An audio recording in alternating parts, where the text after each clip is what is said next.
Magandang hapon mga ka-native no. So we are here now at Bigorio Native Chicken Backyard. So dito po tayo mga ka-native no sa ating alagang mga muscovy duck or pato. Then update ko rin kayo mga ka-native no sa ating fish pan no, para sa ating mga alagang pato. So kakagising ko ng mga ka-native no. So masyadong halata. So ngayong hapon mga ka-native no, magpapakain tayo sa ating muscovy duck. So samahan nyo ako na ipakita ko sa inyo yung pagkain natin sa ating mga alagang pato. So yun na po. So welcome back again mga ka-native no. So ito yung ating pagkain sa ating mga alagang pato. So damog ito mga ka-native no ng ating mga pagkain. So ito yung ibigay natin sa kanila. Then haluan natin ng mga ka-native ng ipa o darak. So ngayon mga ka-native kukuha tayo ng feed. So haluan natin kahit kaunti lang para so mga ka-native, ito yung ating mga alagang mga siso. So ganyan na sila kalaki. Lagyan natin mga ka-native. Yan yung ating pagkain mga ka-native no. So hammer dyan na may halong IC3. So napakabilis nilang kumain. So ganyan na sila kalaki mga ka-native. So yung ating mga ka-native is lalagyan din natin. So ito yung lalagay natin. Haluan natin ng kaunti. Then ihalo natin yun mga ka-native. So wala na tayong darak. So yun na yung ating ihalo. So yun mga ka-native no, ihalo ko nga, din-update ko kayo sa ating mga alagang muscovy duck. So yun mga ka-native no, yan yung ating mga alagang muscovy duck. So ganyan sila karami ngayon. So yung ating gansa, yun mga ka-native. So may mga idea dyan mga ka-native no regarding sa pag-aalaga ng gansa. So wala pa kasi akong idea mga ka-native, hindi siya naglilimlim mga ka-native. So ito yung kanyang itlog, hindi siya nakapaglimlim ngayon mga ka-native. So hindi ko alam kung bakit.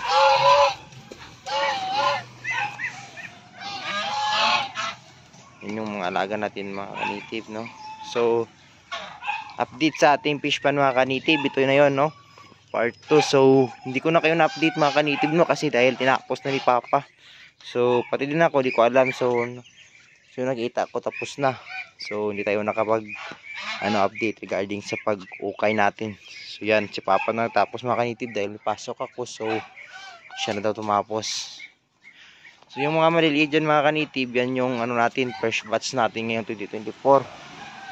Sila yun. And then yung nandito, ito yung second batch tsaka third batch. Pero inisa na natin mga ka-native. Yan sila. So lagyan natin yan mga ng tubig mga ka-native. So ngayon mga ka-native, yan naman yung update sa ating muscovy duck. So update ko rin kayo mga ka-native sa ating mga alagang mga manok. So yun lang po at maraming salamat. So yun mga ka-native no, so nandito tayo sa ating manukan. So ngayon mga idol is magpapakain tayo ng ating mga alaga. So di tayo nakapagpakain kaninang umaga dahil na busy tayong mga ka-native. Umuwi yung aming kapatid. So yung aking kapatid no, dahil galing sa Davao. So hindi tayo napagkakain dahil umaga pa kaming umalis. So mga ka-native no, lumabas yung ibang sisaw ng ating bagong pisa.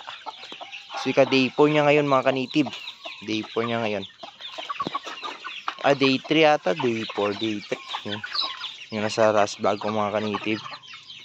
So yan sila mga ka-native no. So naghihintay sila. Yan sila karami. Karami yan. Yan.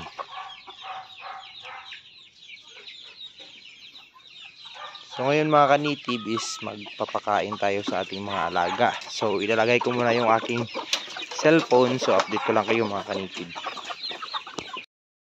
So yun mga ka-native no, so magpapakain tayo. So ilagay ko lang yung cellphone ko mga ka-native. So magbibigay na tayo ng pagkain. So samahan nyo ako mga ka-native.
So yun mga kanitib no, ganyan nakarami yung ating mga alagang mga manok. So yan sila mga kanitib.